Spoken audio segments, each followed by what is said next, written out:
Pemirsa, polisi menggerebek kampung narkoba di kawasan rel kereta api Deli Serdang, Sumatera Utara. Seorang pengguna sabu histeris saat ditangkap dan melarikan diri.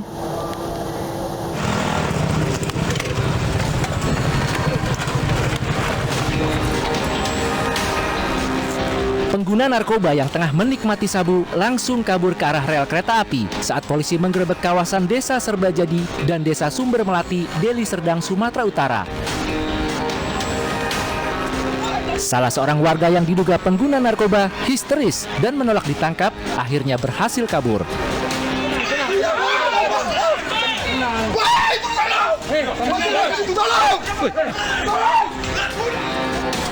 Dari penggerebekan ini, 4 pengguna sabu ditangkap bersama barang bukti senjata tajam, alat isap bong, dan sabu sisa pakai.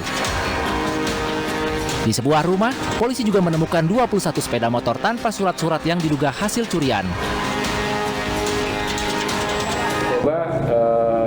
Sampai saat ini hanya berupa alat hisap dan bom. Mungkin kita nanti melakukan pengembangan apakah itu barang tadahan ataukah memang jual beli kendaraan bermotor.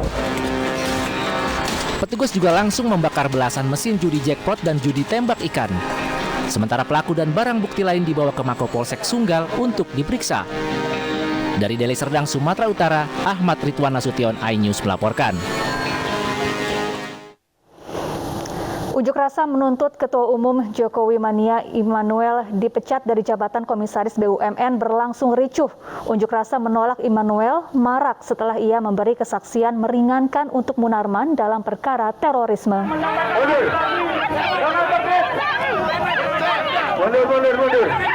Bapak Erick Thohir, Menteri BUMN. Kericuhan ini terjadi ketika massa berusaha merangsek menembus barikade aparat yang mengawal aksi unjuk rasa di depan kantor Kementerian BUMN. Massa menuntut Ketua Umum Jokowi Mania atau Joman Immanuel Ebenezer dipecat dari jabatan komisaris salah satu BUMN. Tuntutan pemecatan ini menyusul aksi Immanuel memberikan kesaksian meringankan untuk terdakwa kasus terorisme Munarman. Massa menuntut Menteri BUMN Erick Thohir agar membersihkan BUMN dari unsur radikalisme dan terorisme. Jangan terprovokasi. Diingatkan jangan. Pemirsa, Bambang Susantono dan Doni Rahayu resmi menjadi Kepala dan Wakil Otorita Ibu Kota Negara setelah dilantik Presiden Joko Widodo di Istana Jakarta. Bambang Susantono merupakan mantan Wakil Menteri Perhubungan, sementara wakilnya Doni Rahayu adalah petinggi perusahaan swasta terkemuka. Presiden Joko Widodo melantik Bambang Susantono dan Doni Rahayu sebagai Kepala dan Wakil Kepala Otorita Ibu Kota Negara di Istana Jakarta. Penunjukan Kepala dan Wakil Kepala Otorita IKN ini merupakan amanat Undang-Undang IKN, di mana Presiden harus memilih Kepala IKN selambat-lambatnya 2 bulan setelah Undang-Undang IKN disahkan. Demi Allah, saya bersumpah. Demi Allah, saya bersumpah. Akan memenuhi kewajiban saya. Akan memenuhi kewajiban saya. Sebagai Kepala dan Wakil Kepala Otorita Ibu Kota Nusantara. Sebagai Kepala dan Wakil Kepala Otorita Nusantara. Kepala Otorita IKN Bambang Susantono merupakan pria kelahiran Yogyakarta 4 November 1963. Bambang Susantono merupakan alumni Teknik Sipil ITB tahun 1987. Selama karirnya, ia pernah menjabat sebagai Wakil Menteri Perhubungan di masa Presiden SBY. Tak hanya itu, Bambang Susantono pernah menjadi Deputi Menko Perekonomian dan Komisaris PT Garuda Indonesia. Sementara Wakil Kepala Otorita IKN Doni Rahayu menempuh pendidikan Teknik Arsitek ITB. Doni menjabat sebagai Managing Director Presiden Office Sinar Maslen dan sebagai anggota Dewan Pembina Yayasan Institut Teknologi Sains Bandung atau ITSB. Tim Liputan iNews melaporkan. Ya, Bambang Susantono resmi menjadi nakhoda di Ibu Kota Negara didampingi Doni Rahayu. Kapan nakhoda baru itu akan mulai bekerja? Untuk mengulasnya, sudah bergabung bersama kami tenaga ahli utama KSP Wandi Tuturong dan pengamat tata kota Yayat Supriyatna. Selamat sore Bapak-Bapak, apa kabar? Selamat sore. Baik, selamat sore juga. Ya, saya ingin bertanya ke Pak Wandi terlebih dahulu. Pak Wandi, sebelumnya beredar sejumlah nama calon pemimpin IKN seperti Ridwan Kamil, kemudian Basuki Cahayapurnama, Tri Risma hari ini, Bambang Brojonegoro, dan lain sebagainya. Kenapa akhirnya Presiden Joko Widodo memilih Bambang Susantono? Ya, saya kira aspek profesionalisme kan sudah disampaikan oleh Presiden menjadi titik tekan ya. Presiden sudah memberikan clue dan saya kira kalau kita melihat rekam jejak dari Pak Bambang Susantono, saya kira cukup lengkap, cukup komplit. Ada pengalaman atau keahlian di bidang transportasi, infrastruktur, perkotaan, dan juga pengalaman di bidang pemerintahan. Saya kira di sektor publik pernah menjadi deputi, pernah menjadi wakil menteri, lalu kemudian terakhir wakil presiden ADB. Saya kira gabungan ini saya kira sangat tepat dan mungkin sulit lagi kita mendapatkan sosok yang seperti ini. Nah, saya kira dengan semua itu menjadi sangat wajar kalau kemudian pilihan Pak Jokowi kepada Bambang Susantono tentu sudah tepat dan dengan demikian sudah melantiknya. Ya, lalu apa pertimbangan Presiden Jokowi menunjuk Doni Rahayu sebagai wakil kepala IKN? Kalau lihat kan Pak Doni juga sama-sama di ITB dan saya kira pengalamannya di sektor swasta terutama dari kita lihat ya BSD itu Bumi Serpong Damai kan saya kira boleh dibilang kota satelit yang cukup sukses atau saya nggak tahu mungkin paling sukses ya. Sehingga pengalaman tersebut dalam mengelola kompleksitas kota dan sekarang menjadi motor saya kira kalau di Tangsel ya, kota Tangsel itu menjadi pertimbangan. Jadi kombinasi ini barangkali saya kira sangat tepat sehingga nanti dengan didukung oleh super team yang baik dengan sistem yang baik, kita berharap bahwa tantangan yang dihadapi dalam membangun Ibu Kota Nusantara ini juga bisa dilalui. Tentu saja ini hal yang berbeda ya, konsepnya juga berbeda, tetapi kan sulit mencari yang sempurna. Kita tidak pernah punya kota seperti ini sebelumnya. Sehingga yang paling mendekati, yang memiliki pengetahuan mendasar tentang pembangunan infrastruktur, tentang perkotaan, kompleksitas perkotaan, dan juga jaringan, ini menjadi modal yang sangat tepat, modal yang sangat baik untuk mendukung kesuksesan pembangunan dan pemindahan IKN. Ya. Demikian Mbak Syahmud. Ya, saya ingin beralih ke Pak Yayat Supriyatna. Pak Yayat, bagaimana Anda melihat kapabilitas duet Bambang Susantono dan Doni Rahayu untuk memimpin Ibu Kota Negara Nusantara ini? Saya mengenal dekat Pak Bambang dan Pak Doni. Kebetulan saya dulu bersinergi dengan beliau sejak beliau menjadi Ketua Masyarakat Transportasi Indonesia, kemudian berkolaborasi dalam beberapa kegiatan-kegiatan di bidang pengembangan perkotaan dan transportasi. Sementara dengan Pak Doni sendiri, saya itu sebetulnya satu komunitas yang namanya Kemitraan Habitat, yaitu para aktivis yang peduli pada pembangunan perumahan dan permukiman. Jadi pengalaman-pengalaman yang saya lihat dari Pak Bambang maupun Pak Doni, ini memang harmoni yang tepat. Betul tadi Pak Wandi sudah mengatakan, dari sisi jam terbang, pengalaman, dan sudah teruji. Jadi dengan beban tugas yang demikian berat, saya kira memang pilihan pada Pak Bambang dan Pak Doni adalah pilihan yang paling rasional. Dengan mengingat target yang harus dicapai, misalnya pada tahun 2024 itu beberapa target harus bisa diwujudkan. Jadi bisa dikatakan bahwa dua orang ini harus, betul tadi Pak Wandi mengatakan, harus membentuk super tim yang kuat dan bisa mampu mengkomunikasikan. Karena bagaimanapun membangun IKN ini bukan persoalan biasa, tapi dia mampu mengkomunikasikan dan membentuk sinergi. Karena selain Pak Bambang dan Pak Doni, sebetulnya kita ketahui di tingkat kementerian pun, di Kementerian PUPR, sudah ada Satgas yang menangani pembangunan IKN, demikian juga di Kementerian Perhubungan, di Kementerian Tata Ruang. Jadi tinggal bagaimana kedua orang ini mampu mengharmonikan. Betul tadi Pak Wandi, Pak Bambang itu kan dulu adalah birokrat, ya pernah di kementerian, pernah di Deputi Menko Ekonomi. Sementara kalau kita lihat dari pengalaman Pak Doni yang sudah lama berkecimpung di BSD, saya memahami dan mengikuti bersama beliau. Jadi saya tahu bahwa ternyata untuk membangun IKN ini kan 80% sumber pembiayaannya itu dari APBN dan sisanya itu berdasarkan KPBU atau kerjasama dengan investor.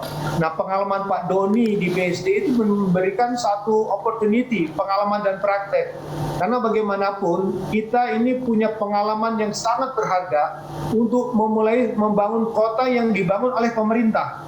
Jadi sinergi dua orang ini antara Pak Bambang dan Pak Doni diharapkan mampu mewujudkan apa yang diharapkan oleh Presiden ataupun apa yang sudah diamanatkan oleh Undang-Undang Ibu Kota Negara. Baik. Jadi saya kira pilihan yang tepat ini mau tidak mau akan menjadi satu sinergi yang kuat di antara dua orang yang sama-sama punya pengalaman dan jam terbang yang tinggi.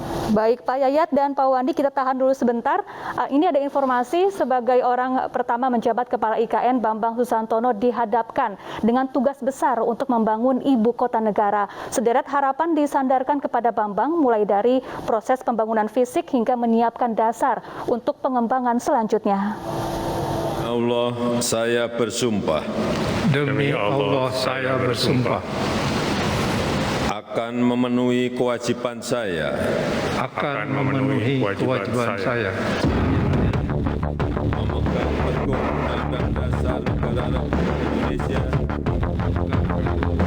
Setelah resmi dilantik menjadi Kepala dan Wakil Kepala Otorita IKN, Bambang Susantono dan Doni Rahayu dihadapkan dengan tugas besar untuk membangun ibu kota negara di Penajam Pasar Utara, Kalimantan Timur. Bambang dan Doni akan berduet untuk bisa mewujudkan harapan warga negara Indonesia yang disandarkan kepada bahu keduanya. Menurut konsep yang tercantum dalam lampiran Undang-Undang IKN, tahap pembangunan pertama baru akan dimulai pada pertengahan 2022 dan diharapkan sudah ada aktivitas pemindahan dari Jakarta ke ibu kota di tahun 2024. Adapun untuk menyelesaikan perpindahan ibu kota baru ini membutuhkan waktu 10 hingga 20 tahun. Dalam tahap pertama ini, Kepala Otorita IKN harus menggabungkan semua rencana mulai dari tata ruang dan rancangan dasar yang tersebar di kementerian lembaga dalam satu wadah. Hal ini untuk memudahkan dalam proses monitoring dan evaluasi sehingga tidak terjadi kekeliruan dalam melaksanakan pembangunan. Dalam hal ini, kapasitas pemimpin IKN merupakan kunci keberhasilan pemerintah dalam proses pembangunan ibu kota baru di Kalimantan, karena IKN adalah proyek besar dan simbol pemerintah. Apalagi IKN merupakan lahan baru yang akan dikembangkan sehingga pengetahuan teknis pengembangan infrastruktur dan tata kota juga harus dimiliki Kepala IKN. Ya, saya ingin kembali bertanya ke Pak Wandi. Pak Wandi, di pembangunan tahap pertama ini, apa tugas perdana Bambang Susantono dan Doni Rahayu pasca dilantik dan kapan keduanya mulai bekerja? Ya, kalau tahap pertama ini kita tahu bahwa untuk memulai operasional pembangunan itu kan ada beberapa aturan turunan dari Undang-Undang IKN yang harus segera difinalisasi. Ada sejumlah perpres, mulai dari rencana induk, kawasan strategis nasional, juga tentang pendanaan, peraturan pemerintah tentang pendanaan, lalu pengalihan fungsi DKI Jakarta ke Ibu Kota Nusantara. Nah, ini deadline-nya masih sekitar 15 April karena dimandatkan 2 bulan setelah Undang-Undang IKN itu diundangkan. Nah, jadi dengan dilantiknya Pak Bambang Susantono dan Pak Doni Rahayu ini, mereka punya kesempatan untuk terlibat dalam persiapan finalisasi yang selama ini sudah berjalan, dipimpin oleh Bappenas. Jadi terutama nanti kan untuk struktur dan kewenangan sudah ada di undang-undang, tetapi struktur yang seperti apa, mengingat pengalaman mereka memimpin lembaga publik maupun lembaga swasta, organisasi swasta, kira-kira ramuannya seperti apa, fungsi-fungsi yang diamanatkan oleh undang-undang maupun perpres itu nanti kira-kira hasilnya akan seperti apa, saya kira itu butuh perspektif mereka. Ya, jadi saya artinya kira masih ini menunggu ideal. Turunan dari aturan tersebut baru mulai bekerja begitu ya Pak? Ya, bahkan mereka bisa terlibat dalam finalisasi aturan-aturan tersebut. Setelah itu baru kemudian secara operasional bisa bekerja memimpin otorita IKN. Ya, Pak Wandi, sejumlah kendala muncul di awal pembangunan IKN, salah satunya pembebasan dan pengadaan lahan dan lain sebagainya. Apakah Istana yakin duet Pak Bambang dan Pak Doni ini bisa mengatasi sejumlah tantangan tersebut? Ya, itu sebabnya tadi dibutuhkan super tim ya. Jadi makanya ada ATR BPN, ada Kementerian Perhubungan, ada PUPR, juga Bappenas saat ini sebagai leading sektor. Nah, itu semua akan dibantu dalam prosesnya. Tentu mereka juga harus mendapatkan beradaptasi dulu karena kan baru masuk. Nah, tetapi kita yakin karena persiapan sebetulnya pra operasi kan sudah dilakukan persiapan, termasuk kepemilikan tanah. Baik. Itu kami sudah tahu sudah cukup besar, jadi tinggal nanti mengalihkan prosesnya kepada kepala otorita dan wakil. Baik, Pak Yayat, masukan apa yang ingin Anda sampaikan kepada Pak Bambang dan juga Pak Doni di tahap pertama pembangunan IKN ini? Yang pertama saya usulkan sama dengan Pak Wandi tadi, satu, rencana induk IKN itu harus selesai lebih dulu. Karena bagaimanapun rencana induk menjadi panduan dalam bekerja, pencapaian target maupun menampung aspirasi. Karena sekali lagi dengan adanya rencana induk yang terbuka, transparan, itu bisa mendukung partisipasi publik. Bahkan bisa menyempurnakan pencapaian dari segala kekurangan dari rencana tersebut. Harus diakui kita harus menutupi kekurangan dalam proses penyusunan undang-undang, tapi dengan adanya rencana itu diharapkan kedua orang ini mampu bekerja secara maksimal dan bersinergi nanti dengan semua kementerian yang sudah bekerja sampai saat sekarang sehingga target bisa dipercepat penyelesaiannya. Baik. Terima kasih Pak Yayat Supriyatna dan juga Pak Wandi Taturung telah bergabung bersama kami di iNews Sore. Semoga Pak Bambang dan Pak Doni bisa bekerja dengan baik membangun ibu kota negara Nusantara. Pemirsa, iNews Sore masih akan kembali dengan sejumlah informasi menarik lainnya, di antaranya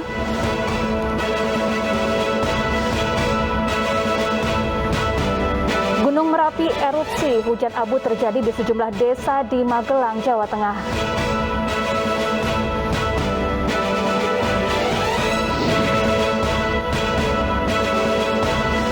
Pemerintah siapkan 10.000 tiket MotoGP Mandalika, warga dapat diskon 80%. Selengkapnya sesaat lagi.